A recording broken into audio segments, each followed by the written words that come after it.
नाम भज ले गोपाल, नाम भज ले। यूं ही राह चलते चलते, यूं ही राह चलते चलते, गोविंद नाम भज ले गोपाल, नाम भज ले। यूं ही राह चलते चलते, यूं ही राह चलते चलते, का नाम भज ले, राधे का नाम भज ले। यूं ही राह चलते चलते, यूं ही राह चलते चलते,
भज ले गोपाल, नाम भज ले।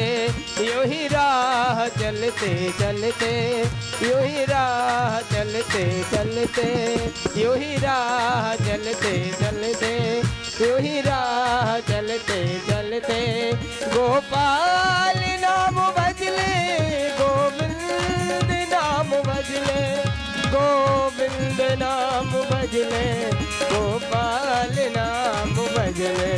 हो राधे का नाम भज ले, राधे का नाम भज ले। यूं ही राह चलते चलते, यूं ही राह चलते चलते, यूं ही राह चलते चलते, यूं ही राह चलते चलते। बोल राधा रानी सरकार की जय। भगवान के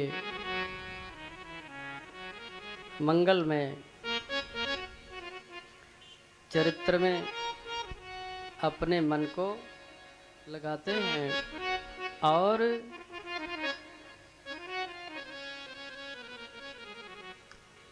भगवान की लीला कथा का श्रवण लाभ प्राप्त करते हैं।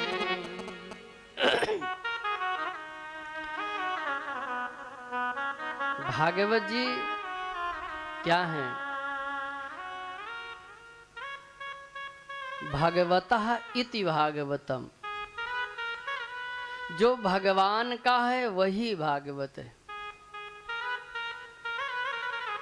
जो भगवान का ग्रंथ है वो भागवत है। और भागवत तो परीक्षित जी को ही बोलते हैं, उद्धव जी को महाभागवत बोलते हैं, विदुर जी को भागवत बोलते हैं। जो भगवान के हो गए हैं और जिनका चरित्र इसमें वर्णन है वही भागवत है। इसलिए तो ये भगवान की प्रतिमूर्ति हैं। तेने वांगमयी मूर्ति प्रत्यक्षा वर्तते हरे। भगवान इसमें वांगमय स्वरूप से नित्य निवास करते हैं। तो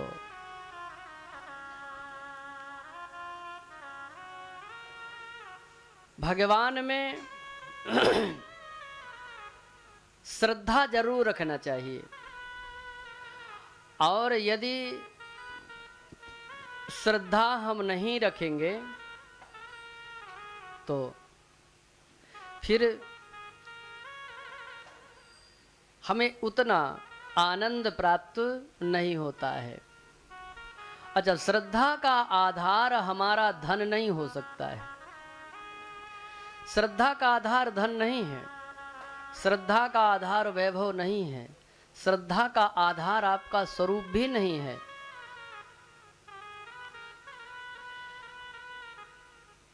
सुभाषित में एक जगह कहा गया कि सर्वे गुणाः कांचनमाश्रयन्ति। जितने भी संसार के गुण हैं वो स्वर्ण पर निवास करते हैं। अगर यह बात सत्य होती तो बड़े बड़े दुराचारियों के पास धन का, स्वर्ण का भंडार है, तो क्या मनुष्य की श्रद्धा उनके साथ जुड़ी है? भय जुड़ा हो सकता है। आपके पास बहुत धन हो, वैभव हो, लोग आपसे डरते हो तो आपके सामने वो हाँ हुजूरी जरूर करेंगे, लेकिन हृदय से श्रद्धा आपके साथ नहीं जुड़ी हो सकती है। श्रद्धा का आधार आपका आचरण है। यदि आपके आचरण अच्छे हैं, आपकी क्रिया अच्छी है, तब लोगों की श्रद्धा आपसे अनायास जुड़ी होगी। आपके पास धन हो चाहे ना हो, वस्त्र हो चाहे ना हो, लेकिन यदि आपका आचरण बहुत अच्छा है, आपकी क्रियाकलाप बहुत अच्छी है, तो लोग ये कहेंगे कि इसके पास धन नहीं है, धन की जरूर कमी है, लेकिन ये व्यक्ति बहुत अच्छा है, ये सम्मान करने योग्य है। तो हृदय से श्रद्धा का उद्गार जो है उत्पन्न होता है। तो श्रद्धा आचरण से उत्पन्न होती है। इसलिए हमारे यहाँ बार बार यह जोर दिया गया कि आप अपने आचरण को, अपनी क्रियाकलाप को बहुत अच्छा रखिए। और यदि आप आचरण अपने अच्छे नहीं रख रहे हैं तो लोगों की श्रद्धा आपसे नहीं जुड़ सकती है। भगवान में श्रद्धा उत्पन्न करो। भगवान राम जी से श्रद्धा क्यों है? भगवान तो है हैं, लेकिन यहाँ आने के बाद उन्होंने जो मार्ग स्थापित किया है वह सामान्य जन के लिए महान उपदेशात्मक और कठिन भी बहुत है। उस मार्ग पर चलना, संसार में नाना प्रकार के आपको प्रसंग उपस्थित हुए होंगे।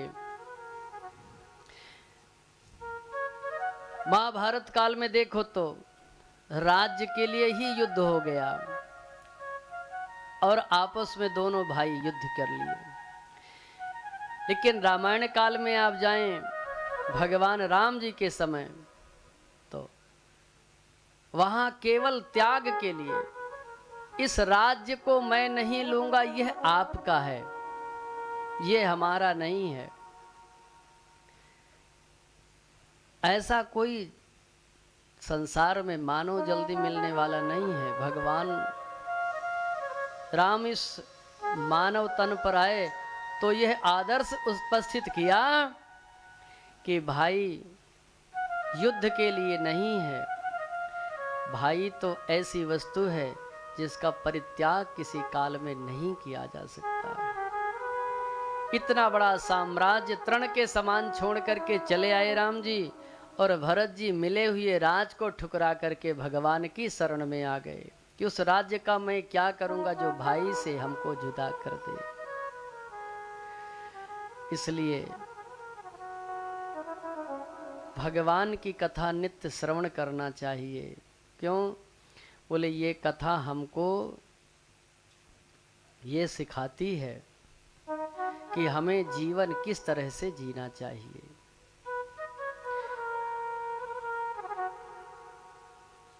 तो भगवान के श्री चरणों में प्रीति यदि बनेगी तो त्याग अवश्य आ जाएगा, भक्ति आएगी तो ज्ञान वैराग्य अवश्य आ जाएंगे। इसलिए भगवान की कथा में श्रद्धा रखते हुए, विश्वास रखते हुए इस मंगलमय कथा का श्रवण करना चाहिए। क्यों? बोले पुराण क्या हैं? बोला पुरा अंतःकरणानि जीव हृदयानि उन्मज्जयति इति पुराणः। जो मनुष्य के हृदय में कलमश बैठा हुआ है, काई बैठी हुई है, कचड़ा हो गया है, जो उस कलमश को दूर करता है। जैसे शरीर में मैल बैठता है तो साबुन लगा करके हम उसको साफ करते हैं, वैसे ही यह पुराण हमें बिना साबुन के हमारे हृदय को साफ करते हैं। जय श्री राधे। तो अंतःकरण को जो हमारे पवित्र करता है वह पुराण है। बाह्य शुद्धि नहीं, ये तो अभ्यंतर की शुद्धि प्रदान कर देते हैं। बोले वृंदावन बिहारी लाल की जय। तो कल आपने भगवान की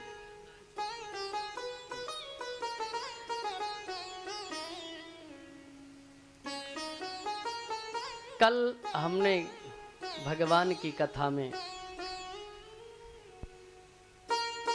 हिरण्याक्ष वध की कथा तक श्रवण किया था, और आज जो है आगे भगवान की कथा प्रारंभ करते हैं। हिरण्याक्ष वध हुआ, मनु महाराज को सृष्टि विस्तार का क्रम प्रारंभ करने का आदेश हो गया। तो मनु और शत्रुपा से यह मानव सृष्टि हुई, इसलिए इसको मनुष्य कहते हैं।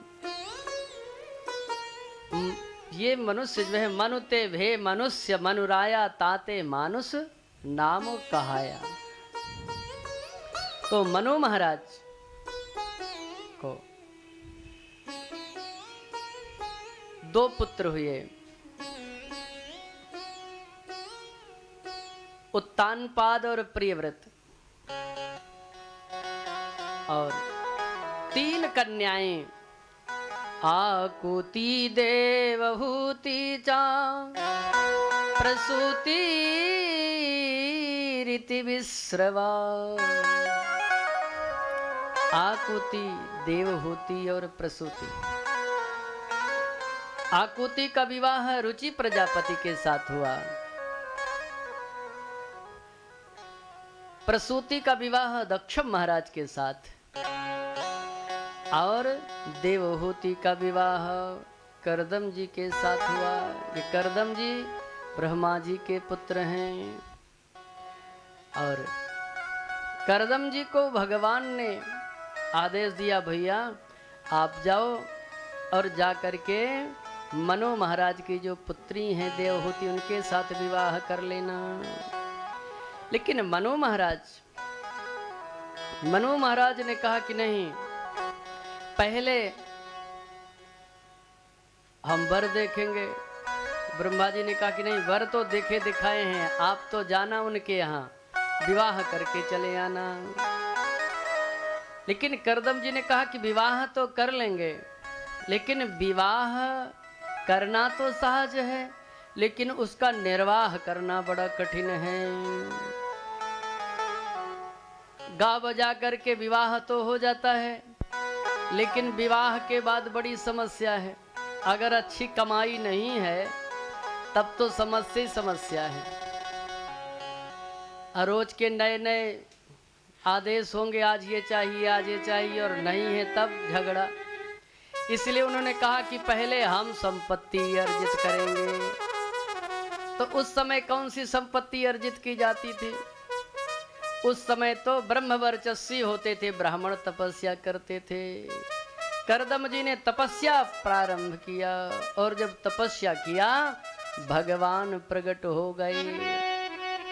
तो भगवान ने कहा, देखिए भगवान से हम चोरी बहुत करते हैं, लेकिन भगवान कहते हैं कि हमको सब पता है। हम लाख कहें भगवान से कि नहीं विद्या नहीं बाहुबल नहीं खर्चन को दाम, मोसो पतित अपंग की तुम पति राखहु राम। पर भगवान कहते हैं बेटा हमको सब पता है, आपको आपकी तिजोरी में आपके बैंक बैलेंस कितने हैं ये हमको खूब पता है। आप बेकार में झूठ बोलते हो। तो भगवान से हम चोरी करते हैं, पर भगवान कहते हैं हमें सब पता है। भगवान करदम जी के पास आए, करदम जी ने देखा, प्रणाम किया। तो करदम जी को मांगने के लिए इंतजार नहीं किया कि ये क्या मांगते हैं। भगवान ने कहा, विदित्वा तव चैत्यम में पुरैव समयोजितत यदर्थम आत्मनियमस् त्वयैवाहं समर्चितः। मुझको पता है आपके चित्त में क्या है, आपके मन में क्या है, किस लिए आपने हमारी तपस्या करी है, हम यह सब जानते हैं। आपको सुंदर पत्नी चाहिए ना, उसके लिए आपने जो तपस्या किया है तो वह आपको प्राप्त हो जाएंगी। आत्मजामसिता पांगीं वयःशील गुणान्वितां मृगयन्तीं पतिं दास्य तेन रूपायते प्रभो। मनु शतरूपा की एक पुत्री हैं जिनका नाम है देवभूति। वह अवस्था में, शील में, गुण में बड़ी सुंदर हैं। आप जो है उनसे विवाह कर लीजिएगा, वो सर्वथा आपके अनुरूप हैं। और महाराज आप जीवों पर दया करना, गृहस्थ का सुंदर पालन करना, और मैं सहाहं स्वां सकलया त्वद्वीर्येण महामुने तव क्षेत्रे देवहूत्यां प्रणेशे तत्त्वसंहिताम्। और मैं आपके यहाँ आपके पुत्र रूप में अवतरित होऊंगा। और एवं तमनुभास्याथ भगवान प्रत्यगक्षजः जगाम बिंदु सरसः सरस्वत्या परिसृतात्। इतना कह करके भगवान बिंदु सरोवर के पास से चले गए। और ये बिंदु सरोवर का कहते हैं जब निर्माण हुआ कैसे, बोले भगवान जब करदम जी से मिले और करदम जी से मिल करके जाने लगे तो भगवान के आंसुओं की 2 बूंद टपक गई। क्यों? भगवान को भी अपने भक्त से विलग होने पर कष्ट होता है। और उसी से बिंदु सरोवर का निर्माण हुआ। और इधर जब भगवान चले गए तब करदम जी को लगा कि हमसे तो बड़ी भारी गलती हो गई। क्या गलती हो गई? बोले देखो भगवान आए और भगवान से हम कुछ मांग ना सके। क्या मांगे? जैसे कल्प वृक्ष के नीचे कोई व्यक्ति पहुंच जाए और कल्प वृक्ष से जा करके कहे कि एक फूटी कौड़ी हमको दे दो महाराज, तो उससे उसको क्या लाभ? इतने कल्प वृक्ष से कुछ अच्छा मांग लेते तो ठीक है, लेकिन कल्प वृक्ष से फूटी कौड़ी मांग लो तो उसका भी अपमान है। क्या मांगे? और महाराज मांगने वाला भी कुशल होना चाहिए, और मांगने वाला कुशल ना हो तो कुछ नहीं मिलता, मांगते रह जाओ। एक घर में माता पिता और एक पुत्र, गरीबी बहुत थी बेचारे। भगवान शिव जी की तपस्या किया, शिव जी प्रसन्न हुए। कहा बेटा हम प्रसन्न है, वरदान मांगो। हम एक वरदान आपको देंगे, 3 है ना, 3 लोग हैं, एक एक वरदान मांग लो, चाहे जो कुछ मांग लो, दूसरा नहीं मांगना, हम दूसरा नहीं देंगे।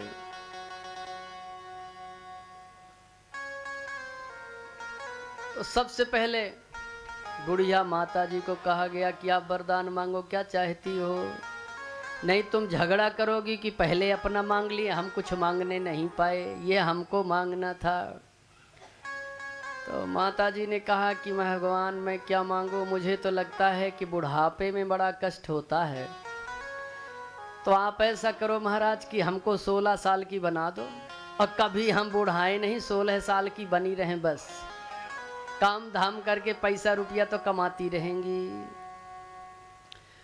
भगवान शिव जी ने कहा कि ये मस्त। अब बूढ़े बाबा जी का नंबर आया, तो बूढ़े बाबा जी ने कहा कि देखो इसको, बिल्कुल इसको जो है शर्म नहीं आई, अपना जो है 16 साल की बन गई और मैं 80 साल का बूढ़ा। बाबा जी को गुस्सा आ गया, तो बाबा जी ने कहा कि एक काम करो महाराज, वरदान में हमको ये दे दीजिए कि इसको कुतिया बना दो। बाबा का गुस्सा, बोले इसको कुतिया बना। भगवान ने कहा एवं मस्त। अब वो तत्काल कौन सा समय लगना है, वरदान मिला नहीं कि वहीं बैठ करके वो कुतिया बन गई। अब लड़के ने देखा कि ये तो मामला बड़ा गड़बड़ हो गया, तो पुत्र से कहा कि बेटा आप वरदान मांगो, क्या चाहते हो? पुत्र ने कहा कि भगवान अब मैं क्या मांगू, मैं तो ये मांगता हूं कि मेरी माता जी जैसी थी वैसी ही बना दो बस। फिर वो वही 80 साल की वो भी होकर के बैठ गई। 3 लोगों ने वरदान मांगा, पाया कुछ नहीं, ज्यों के त्यों रहे। और उसी गांव में एक बूढ़ी माता तपस्या करती थी। शंकर जी ने कहा चलो इससे भी निपट लेते हैं। उसके पास गए, बोले मैया वरदान मांगे, एक ही वरदान देना। बोले महाराज एक ही मांगूंगी, दूसरी मांग ही नहीं सकती मैं। बोले तो बताओ क्या चाहिए? तो एक तो बूढ़ी माता के पास धन नहीं था, दूसरी आंखें नहीं थी, और तीसरा पौत्र नहीं था। तो उसने कहा कि महाराज हम अपने घर में अपने पौत्र को अपनी आंखों से सोने के कटोरे में दूध भात खाते देखना चाहते। शिव जी बहुत हंसे। उन्होंने कहा कि मैया तूने एक वरदान मांगे, इसमें तो 3-4 हैं। बोले ना महाराज, हमने एक बार भी श्वास नहीं लिया, एक ही बार में ही सब कह गई हैं, इसमें आप हमने दोबारा कुछ कही नहीं, एक में ही तो सब कुछ मिल गया। बोले मांगने वाला अच्छा होता है तो सब कुछ मांगता है, और मांगना भी नहीं आया तो क्या मतलब? बोले महाराज हम तो वैसे ही हैं कि कुछ हमको नहीं आया। कानी कौड़ी मांग लिया। अरे भगवान से वरदान मांग लेते कि हमको आप अपनी भक्ति दे दीजिए, अपने चरणों की प्रीति दे दीजिए, लेकिन ऐसा नहीं हुआ। वास्तव में हम कीचड़ हैं। करदम माने कीचड़ भी होता है ना। बोले जो हमारा करदम श्रेष्ठ नाम है वो श्रेष्ठ नहीं है। बोले नहीं, हम तो बिल्कुल कीचड़ हैं। ऐसा सोच रहे थे। फिर भगवान की आज्ञा मान करके अपने आश्रम पर आए, और तब मनोह स्यंदन मास्थाय सात कंभ परिच्छदम आरोप्य स्वाम दुहितरम सभार्यः पर्यटन मही। मनु महाराज रथ में अपनी पुत्री को बिठाल करके अपनी पत्नी के सहित पधारे। और जब वहां पधारे तो ऋषि ने उनका स्वागत किया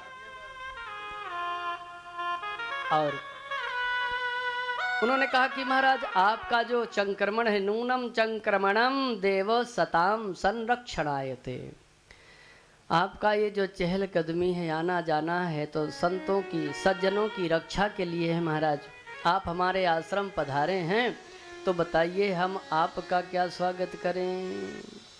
आदेश मिले महाराज। मनु महाराज ने कहा कि देखिए हमको आदेश ब्रह्मा जी का मिला है कि आपकी शादी कर दें, तो हम अपनी पुत्री के साथ आपका विवाह करना चाहते हैं। करदम जी ने कहा कि महाराज विवाह तो ठीक है, बाढ़ बुध बोढ़ कामो हम, मैं आपकी पुत्री का बोझ ढोने के लिए तैयार हूँ। शादी होती तो बोझ ही ढोने के लिए तो आए होती है, और क्या होता है, उदबो ढुकामहा, हम आपकी पुत्री का बोझा लेने के लिए तैयार हैं। क्यों? हम जानते हैं कि आपकी पुत्री से सुंदर पत्नी जल्दी मिलने वाली नहीं है। हमने एक दिन जब हमको भी आदेश मिला था तो हमने ध्यान लगाया तो आपकी पुत्री गेंद खेल रही थी। कहाँ? छत पर। याम हर्म पृष्ठे कृणदंघि शोभाम विक्रीणतीं कंदुक बिह्वलाक्षीं विश्वावसुर्न्यपतत्स्विमानात् विलोक्य सम्मोह भूमि विमूढ़ चेता। एक दिन आपकी पुत्री छत पर गेंद खेल रही थी। विश्वावसु नाम का गंधर्व अपने विमान से जा रहा था, तो आपकी पुत्री की शोभा को देख करके वह विमान से बेहोश होकर के गिर गया। इतनी सुंदर आपकी पुत्री हैं तो उनको तो पत्नी रूप में प्राप्त करना हमारा सौभाग्य है, परंतु हम आपको एक बार यह बताना चाहते हैं कि आपकी पुत्री से विवाह करेंगे। विवाह करने के बाद जब इनको एक पुत्र हो जाएगा तो फिर हम अतो धर्मान पारमहंस मुख्यान, मैं परमहंसों का जो धर्म है परिव्राजक संन्यास वृत्ति धारण कर लूंगा, फिर आप हमसे नहीं कुछ कहिएगा। तो मनु महाराज ने कहा कि महाराज जैसी आपकी इच्छा। क्यों? देखिए अभी तक हमारी पुत्री थी तो हमारी जिम्मेदारी, लेकिन जब पत्नी आपकी हो जाएंगी तो आपकी जिम्मेदारी बनेगी। भाई आपकी पत्नी हैं, आप कितने अच्छे से उनको रख सकते हो यह आपकी जिम्मेदारी होगी। आप घर पे रखो, चाहे सुख दो और चाहे दुख, ये आपका काम है। और भगवान का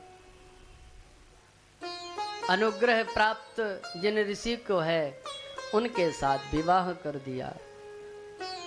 विवाह हो गया, मनु महाराज चले गए।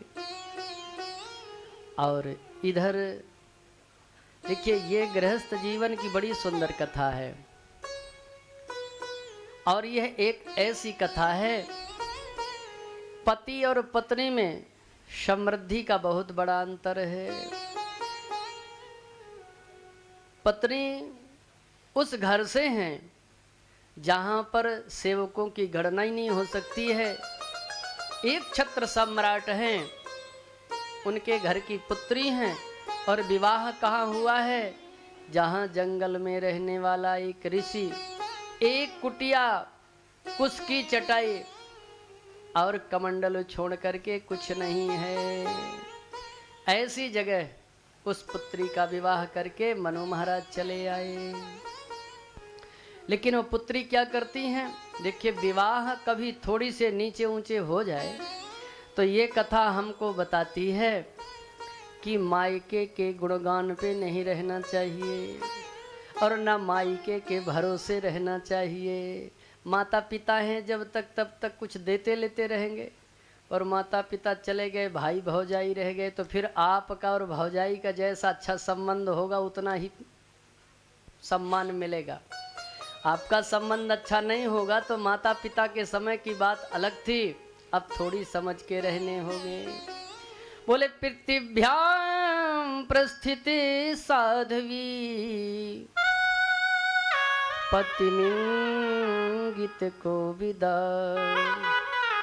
नित्यं परिचरत प्रीत्या भवानी भवं प्रभुम्। माता पिता के चले जाने के बाद पृथिव्याम प्रस्थिते साध्वी कैसी सेवा करती हैं? इंगित कोविदा। इंगित कोविदा माने कहना ना पड़े, समय पर वह वस्तु पहुंच जाना चाहिए। पत्नी को और किसी के प्रति वह जानकार हो चाहे ना हो, पर पति के व्यवहार में उसको इंगित कोविदा जरूर होना चाहिए। उसको यह जरूर पता होना चाहिए कि हमारे पति देव को कब किस वस्तु की जरूरत होती है, तो बिना मांगे ही पहुंच जाना चाहिए। और सेवा कैसे करी? बोले भवानी भवं प्रभुम्। जैसे भगवान शिव जी की सेवा माता भवानी करती हैं, ऐसी सेवा किया। विसृज्य कामं दंभं च द्वेषं लोभमघं मदम् अप्रमत्योद्यता नित्यं तेजीयान् समतोषयत्। विसृज्य कामं, काम का परित्याग कर दिया, दंभ का परित्याग कर दिया, लोभ का, अग का, सबका परित्याग किया और सेवा अपने पति की करने लगी। विश्रम्भेणात्मशौचेन गौरवेण दमेन च शुश्रूषया सौहृदेन वाचा मधुरया च भोः। इंद्रिय दमन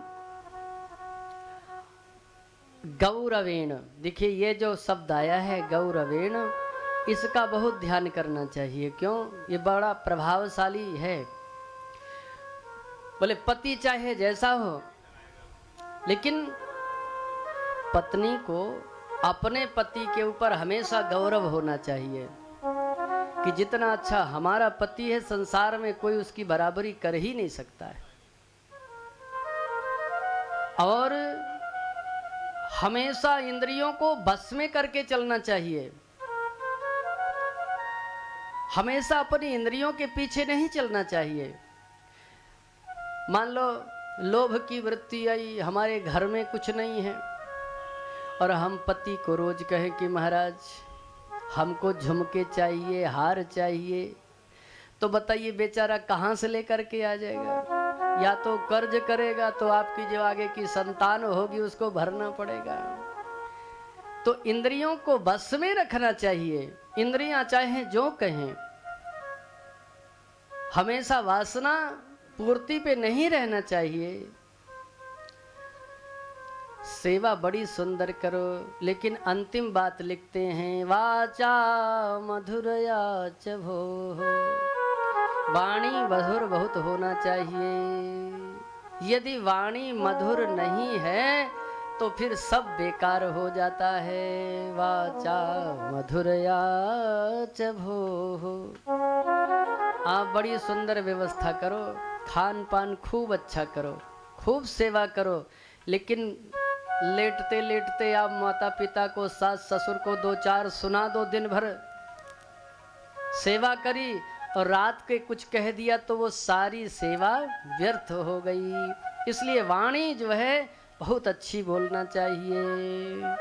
वाणी एक अमूल है, जो कोई बोले जानी, ये तराजू तो लिखे तब मुख बाहर आनी, तब मुख बाहर आनी। तो महाराज वाणी बहुत अच्छी होनी चाहिए। आप किसी के यहाँ जाएं और कोई आपको कुछ न दे, या कोई आपके यहाँ आता है आप कुछ दें चाहे न दे, लेकिन अगर आप उसको प्रेम से बोलते हैं और ठंडा जल ही पीने को देते हैं तो सामने वाला ये सोचता है कि और कुछ हो चाहे ना हो, लेकिन बोलता बहुत शीतल है, बड़ा मधुर बोलने वाला, मधुर भाषी है। तो माता जी बड़ी सेवा करती हैं और एक दिन करदम महाराज संतुष्ट हो गए। तुष्टो हमद्य तव मान अभिमान दाया, शुश्रूषया परमया परया च भक्त्या, यो देहि नामयमतीव सुहृत्स्वदेहो, न वीक्षितः समुचितः क्षपितुं मदर्थे। करदम जी कह रहे हैं कि हे देवी हम आपसे संतुष्ट हैं।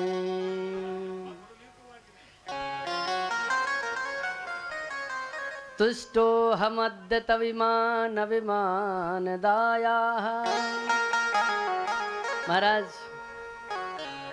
हम आपसे संतुष्ट हैं, आपके मानवीय गुणों से हम संतुष्ट हैं, आपकी सेवा से संतुष्ट हैं, आपकी भक्ति से संतुष्ट हैं। क्यों? आप जो है इतने सुकुमार शरीर को अपेक्षित कर दिया। आपने कभी देखा ही नहीं कि हम कितने सुकुमार हैं, कितना सुंदर शरीर है, किसके लिए? हमारे लिए। तो यदि आपने हमारे लिए इतना परित्याग किया है तो कम से कम हमको भी आपके लिए कुछ करना चाहिए। माने पत्नी बहुत सेवा करे, दिन भर लगी रहे सेवा में, तो कभी आपको भी पूछ लेना चाहिए कि देवी जी क्या कमी है आपकी, हम क्या सेवा कर सकते हैं बताओ। और एक दिन भी आप ना पूछो, दिन भर पत्नी ही सेवा करती रहे सुबह से शाम, एक दिन 2 दिन 4 दिन 10 दिन, तो फिर वो कहाँ तक सेवा करेंगे? जबरदस्ती आपकी सेवा नहीं कर सकती, आपको भी कुछ ना कुछ उनसे जो है उनकी कुछ ना कुछ बात रखनी पड़ेगी। ये व्यवहारिकता है।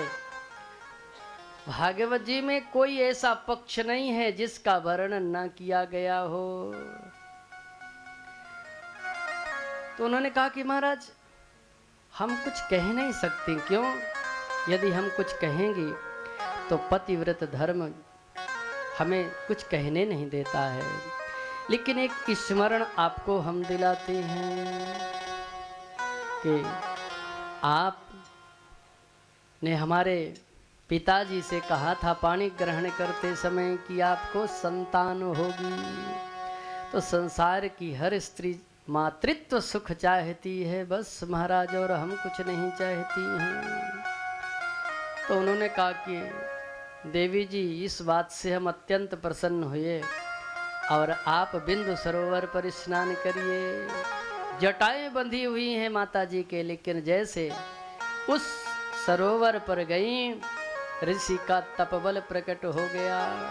बहुत सारी सेवकाएं उपस्थित हो गई। अंगम चामल पंकेनो सच्छन्नम सबलस्तनम आविवेश सरस्वत्याः सरः शिव जलाशयः। बहुत सारी दासियां उत्पन्न हुई और उनको स्नान कराया, अंग राग लगाया, तो ऐसे उनका शरीर चमकने लगा जैसे मैल में छुपा हुआ हीरा। भगवान करदम भी स्नान करते हैं और दोनों जैसे मान हूँ वहीं भवन ते आए। ऐसे सुंदर शरीर में आभूषण आदि सज्जित करके एक सुंदर कामक विमान की संरचना किया। उस कामक विमान में पहले चढ़े महाराज। कौन? बोले अपने पत्नी को पहले चढ़ाया। पति ही पत्नी को पहले चढ़ाया, फिर स्वयं चढ़े। ये हमारी भारतीय संस्कृति है। क्योंकि भगवान राम जी भी जब वन को गए तो बोले सियहि चढ़ाई चढ़े रघुराए। सियहि चढ़ाए चढ़े रघुराए। सियहि चढ़ाई चढ़े रघुराए।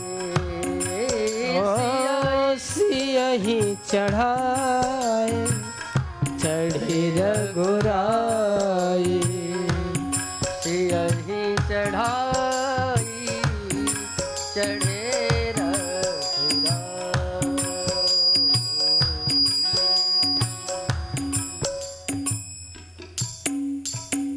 पहले सीता जी को चढ़ाया रथ में, फिर भगवान चढ़े।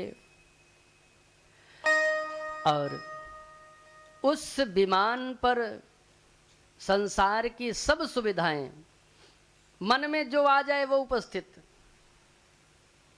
ऐसा सुंदर विमान में बैठे हुए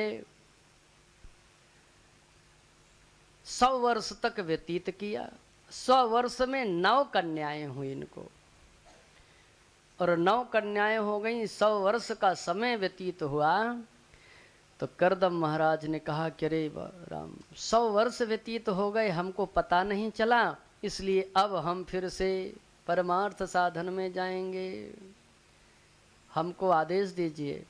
क्योंकि सन्यास वृत्ति यदि ग्रहण करते हैं तो कहते हैं सन्यास वृत्ति में सबसे पहले भिक्षा अपने पत्नी से ही मांगना पड़ता है।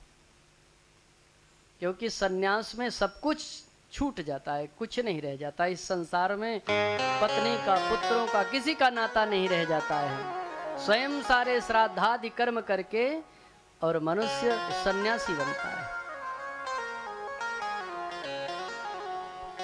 लेकिन देवहूति जी प्रसन्न नहीं थी, नीचे को देख रही थी। करदम जी ने कहा कि देखिए, हमने तो पहले ही आपके पिताजी के सामने यह बात कही थी कि आपको संतान हो जाएंगी तो हम चले जाएंगे। बोले नहीं महाराज, आपने ये बात नहीं कही थी। क्या कहा था? बोले आपने कहा था कि आपको पुत्र होगा, तब जो है हम चले जाएंगे। एक पुत्र हो जाए तो महाराज आपकी छुट्टी, आप चले जाना, हम अपने पुत्र के साथ रह लेंगे, कोई परेशानी नहीं है। अब इनको भी याद आया कि अरे भगवान ने कहा था कि हम आपके घर आएंगे, तो रुके महाराज। और इस बीच में उन्होंने अपनी 9 पुत्रियों का विवाह कर दिया। मरीचये कलाम प्रादात अनुसुईया मथत्रये। मरीच ऋषि को कला नाम की पुत्री प्रदान कर दिया, और अनुसुईया जी अत्रि जी को दे दिया, श्रद्धा अंगिरा जी को दे दिया, छाया पुलस्त को दिया, हविर्भि नाम की कन्या पुलह को दे दिया, गति युक्त को दिया, क्रतु क्रिया। इस प्रकार से उन्होंने जो है ख्याति नाम की कन्या को भृगु महाराज को, वशिष्ठ जी को अरुंधति प्रदान कर दिया, अथर्वण को शांति दे दिया। इस प्रकार से उन्होंने अपनी कन्याओं का विवाह कर दिया। और तब भगवान का, इनके यहाँ कपिल भगवान का प्राकट्य हो गया। बोले कपिल भगवान की जय। भगवान आए और कह रहे हैं कि गृहे सुजातो ग्राम्याणाम व्यास्वानाम पक्ष पोषणः। ऋषिवर कह रहे हैं कि महाराज हमारे घर आप आए हम क्या हैं? हम जैसे ग्रामीण जनों के यहाँ घर किसको कहते हैं? बोले इन ईंट पत्थर के दीवारों को घर नहीं कहते हैं। घर किसको कहते हैं? बोले ना गृहम गृहमित्याहु गृहिणी गृहमुच्यते। पत्नी को ही घर कहा गया है। अगर पत्नी सुचारू रूप से चलने वाली ना हो तो ये घर घर लगता है। घर तो लोग जो है सोचते हैं कि घर ना जाना पड़े तो ही ठीक है। भाई घर क्यों आता है? आदमी घर हार थक के आता है कि घर में शांति मिलेगी, और घर आए दिन भर काम करने के बाद और यहाँ पर आए देखें तो देवी जी खप्पर भरे खड़ी हुई हैं। आते ही चालू तो सामने वाला तो सोचेगा कि यार वहीं अच्छा था, कम से कम ये दुनिया का झंझट तो नहीं था। तो ये क्या है? बोले ना गृहम गृहमित्याहु गृहिणी गृहमुच्यते। और पत्नी अच्छी हो, सुशील हो, बड़े प्रेम से बोलती हो और रोज नया व्यंजन बना करके रखती हो तो साहब ऑफिस में बड़े मुश्किल से 10-12 घंटे कटते ही होंगे, दौड़ करके आएंगे कि चलो यार चलते हैं थोड़ी सी घर में बैठ करके गप लगाएंगे, है ना। तो बोले ना गृहम गृहमित्याहु गृहिणी गृहमुच्यते। तो हमारे जैसे गृहस्थ जनों के यहाँ आए महाराज आपको प्रणाम है। लेकिन महाराज आप और आपके माता जी यहाँ रहें, अब हम चल रहे हैं। देखिए संतों की भी विलक्षण स्थिति है। भगवान आए हैं और कपिल जी स्वयं जानते हैं कि परमात्मा हमारे यहाँ आए हुए हैं, लेकिन उनको छोड़ करके चले गए। महाराज तपस्या करने चले गए और कपिल देव जी महाराज कुछ दिन में बड़े हुए और माता जी इनके पास आ गई। एक दिन माता जी ने कहा कि देखिए हम जानती हैं आप भगवान हैं, तो आज मैं आपसे कुछ प्रश्न पूछने आई हूँ। क्या पूछती हैं मैया?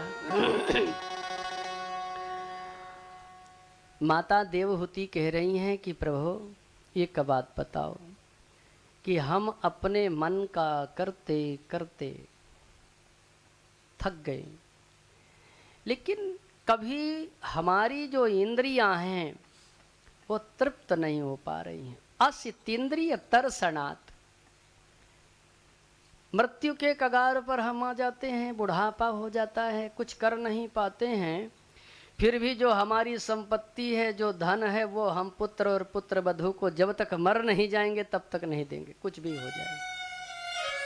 आसितेंद्रिय तरसनात्, इंद्रियों का जो ये तरसन है, पनीर की सब्जी खाते खाते बुढ़ापा आ गया, पर जीवा एक दिन भी नहीं कहती है कि अब पनीर बनाना बंद कर दो, अब तो सूखी दाल रोटी खाएंगे, नहीं खा सकते। ये जीवा कभी स्वाद से थकती नहीं है। तो ये क्यों होता है महाराज? हमारा मन हमारे बस में नहीं रह पा रहा है। तो आप बताओ हमको क्या करना चाहिए? कपिल जी ने कहा कि माता जी सुनो इसका कारण। बोले देवानाम गुणलिंगानाम आनुस्रविकर्मणाम सत्वैवैकमनसो वृत्ति स्वाभाविकी तुया। बोले माता जी हमारे शरीर में कुछ देवता निवास करते हैं, उन देवताओं को भगवान का भजन अच्छा नहीं लगता है। वो तो चारों तरफ ये देखते रहते हैं कि कब इसका थोड़ी से बोल्ट ढीला हो और हम इनको जो है वहाँ ले जाएंगे जहाँ से इसको हानि होने वाली है।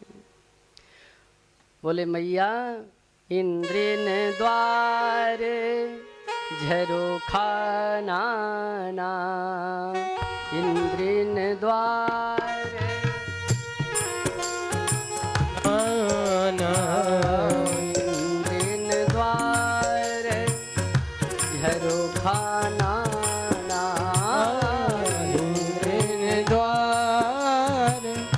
झरुखना ताह ताह बैठे सुर करि खाना, कह बैठे सुर करिना आवत देखहि विषय बयारी, आवत देख विषय बयारे आवत देखहि विषय बयारी, आवत देख विषय बयारे हठ देहि कपाट उघारे, हठ देहि कपाट उघारे, द्वार झरोखाना इंद्र द्वार झरोखाना। इंद्रियों के जो दरवाजे हैं उनमें नाना प्रकार की खिड़कियां हैं। हमारे यहाँ 10 दरवाजे कहेंगे ना, रंग महल के 10 दरवाजे, ना जाने कौन सी खिड़की खुली थी तो सैया निकसी गए, मैं ना लड़ी थी।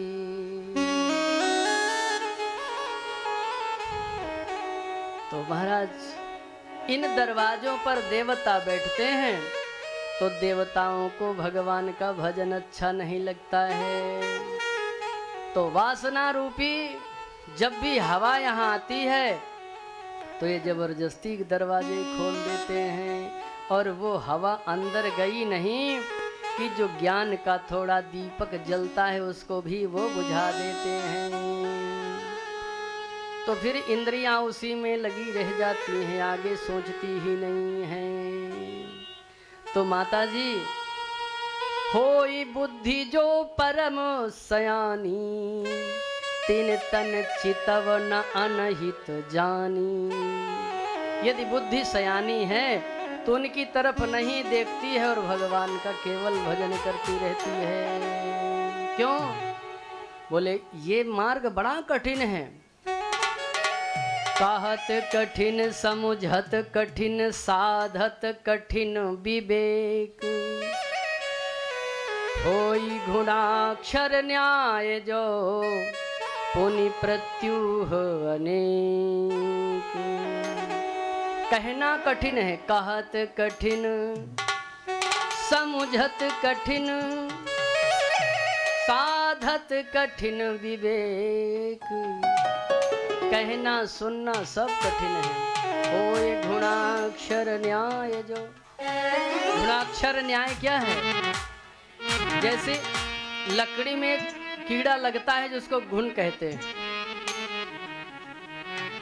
कुछ कीड़े ऐसे होते हैं जो ऊपरी परत पर कुछ ना कुछ चलते रहते हैं तो बन जाता है, आकृति बन जाती है। कभी फूल बन जाते हैं और कभी जो उसमें राम लिख जाता है, कोई भगवान के नाम, कोई कलाकृति आ जाती है। वो बनाता नहीं है, वो तो अपनी धुन पर चलता रहता है, पाछे उसके वो आकृति उतर जाती है। ऐसे ही यदि जीव केवल भगवान का मान करके कर्म करता रहता है तो अनायास ही सन्मार्ग उसको प्राप्त हो जाता है। इसलिए माता जी, सबसे बड़ी भक्ति क्या है? बोले भक्ति भगवान की समर्पण ही भक्ति है।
बोल कृष्णचंद्र भगवान की जय। माता जी को समझाते हुए कपिल देव जी महाराज भक्ति योग, अष्टांग योग का वर्णन करते हुए माता जी को सांख्य शास्त्र का सुंदर सा वर्णन किया। तो क्या है, हम तो भगवान से एक प्रार्थना ही कर सकती हैं कि प्रभु अब तो एक ही आपसे हमारी प्रार्थना हो सकती है। क्या है? बोले महाराज हे नाथ पद कमल का, हे नाथ पद कमल का, मुझको पराग करना, मुझको पराग करना। हे नाथ पद कमल का, मुझको पराग करना, मुझको पराग करना। हे नाथ पद कमल का, हे नाथ पद कमल का, मुझको पराग करना, मुझको पराग करना। हे नाथ पद कमल का, मुझको पराग करना, मुझको पराग करना। हे नाथ पद कमल का, मुझको पराग करना, मुझको पराग करना। या कंज मालिक के, या कंज मालिक के भीतर का गात करना, भीतर का गात करना। या कंज मालिक करके भीतर का गात करना, मुझको पराग करना।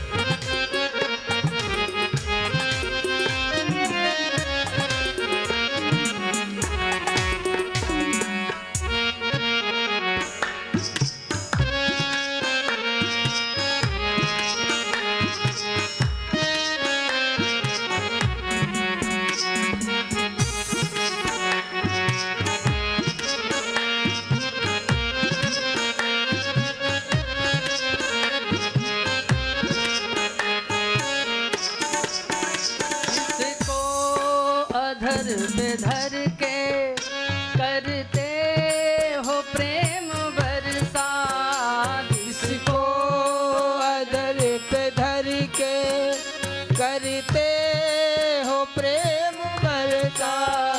जिसको अधर पे धर के करते हो प्रेम बरसा, इसको अधर पे धर के करते हो प्रेम बरसा। करते हो प्रेम बरसा। उस सरस बांसुरी का, उस सरस बांसुरी का, मृदु मधुर राग करना, मुझको पराग करना। उस सरस बांसुरी का, उस सरस बांसुरी का, मृदु मधुर राग करना, मुझको पराग करना। हे नाथ पद कमल का, मुझको पराग करना, मुझको पराग करना। हे नाथ कमल का, मुझको पराग करना,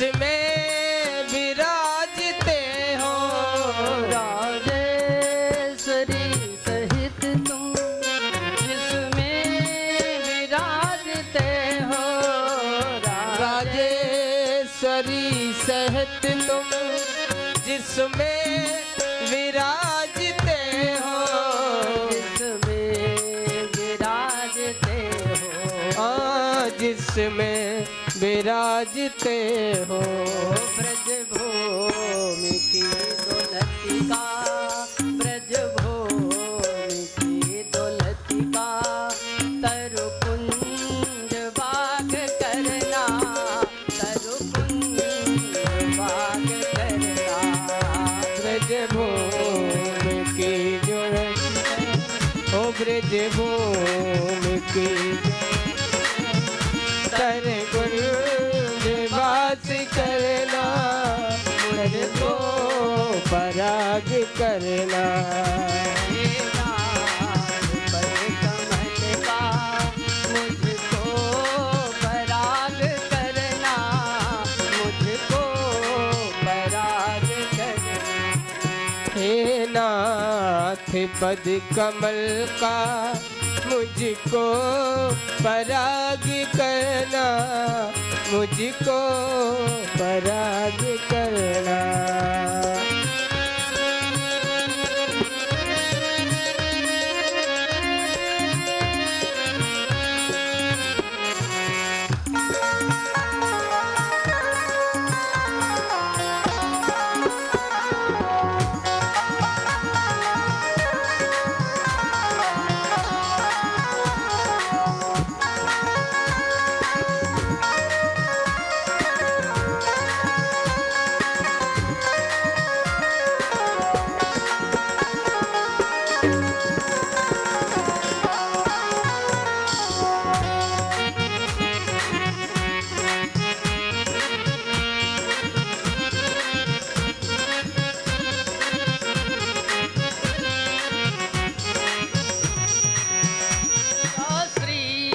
चरण महावर का मुझे बिंदु राग करना या श्री महावर का बिंदु राग करना या श्री चरण महावर का मुझे बिंदु राग करना या श्री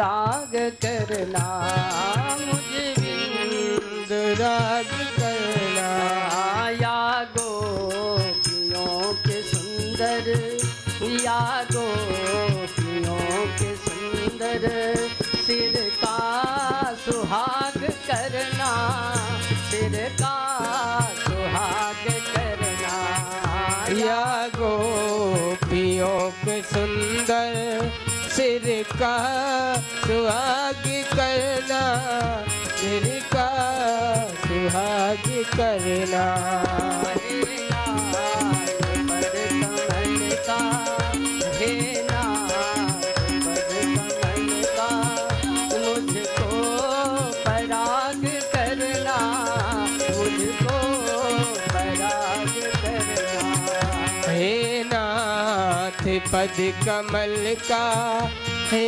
नाथ पद कमल का मुझको पराग करना मुझको पराग करना या कंद मालिक के या कंद मालिक के भीतर का दीजिए हमको वहाँ का पराग बना लीजिए।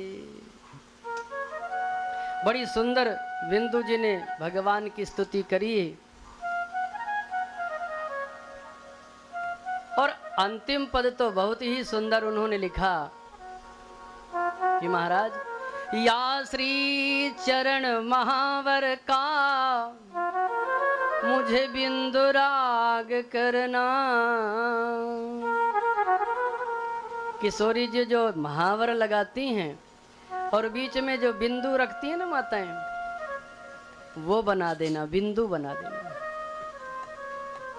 और या ना कुछ बन सके तो बोले या गोपियों के सुंदर सिर का सुहाग करना, सिर का सुहाग करना।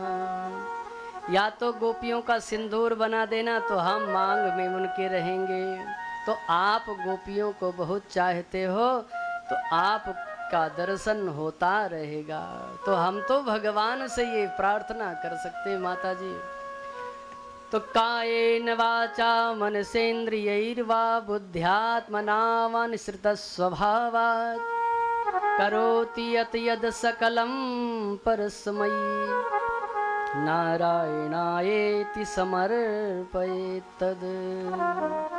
मन से, वचन से, शरीर से या प्रकृति के बस जो भी कर्म हम करें वो भगवान को अर्पित कर दें। सबसे बड़ी भक्ति यही है। केवल भगवद अर्पितम कर्म धर्म इति अंगिरा। भगवान को अर्पण किया हुआ कर्म ही धर्म है। यदि भगवान को अर्पण करना है तो ऐसा कर्म ही करेंगे जो भगवान को समर्पण किया जा सके। तो भगवान को समर्पण ही करना है और भगवान इसी में समर्पण ही प्रसन्न करते हैं। गोपाल जी रख लेते हैं, ठाकुर जी की मूर्ति होगी, देवता तो खूब घर में बैठे होंगे, पर उन देवताओं को जल मिलेगा, चंदन चावल मिलेंगे और भोग में रेवड़ी दाना मिलेगा, बाकी कुछ मिलने वाला नहीं है। हम घर में खूब 56 भोग बनाते हैं, खाते पीते हैं, पर भगवान क्या करें भैया, बिना बच्चे लहसुन प्याज का खाते नहीं, इसलिए भगवान के भोग लायक नहीं बनता है। अरे भाई, बच्चों के लिए क्यों वैसा बनाते हो? आपने संस्कार ऐसे क्यों डाले हैं कि बच्चे लहसुन प्याज के बिना नहीं रह सकते? असल में हमारे जीवन में त्याग है ही नहीं, हमने त्याग सीखा ही नहीं। भगवान के लिए ना फूल फल कुछ नहीं देते हैं, तब भी भगवान कम वा दयालुम शरणम ब्रजेम।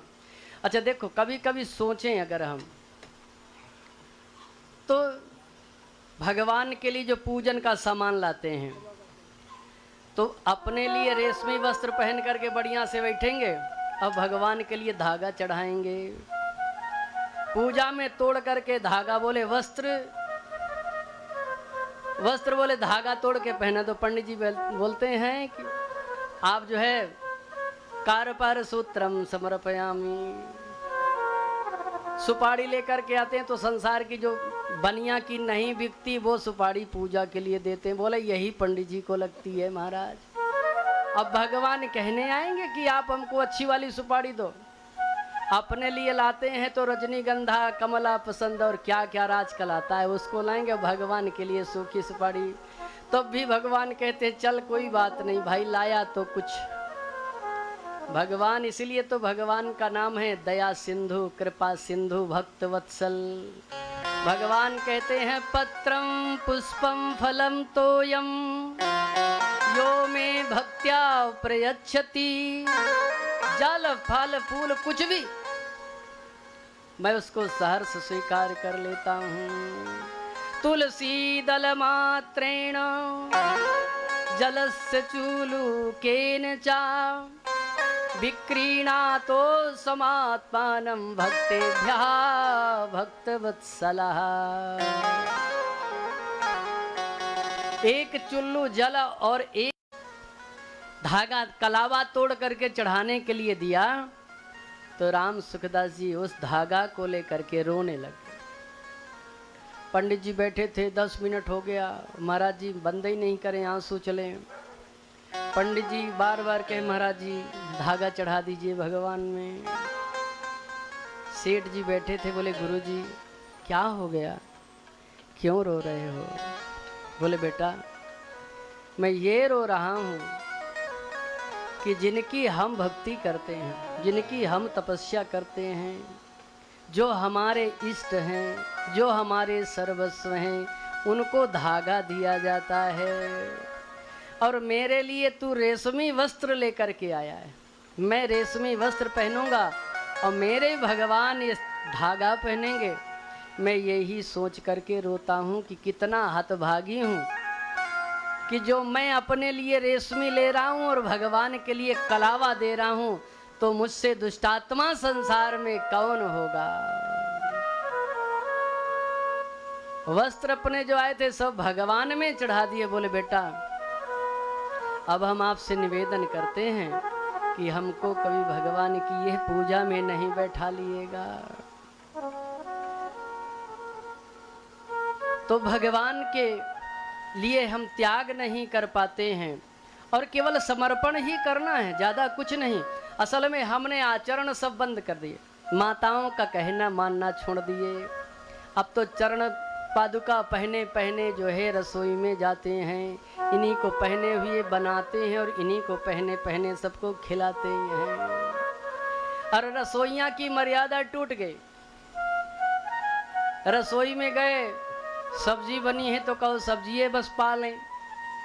अब बहुधा तो माताएं अब क्या नया जमाना आ गया है, अच्छे से लेकर के जाइए, पूजा करिए उनकी। तो दिखावा करने की कोई विशेष जरूरत है नहीं।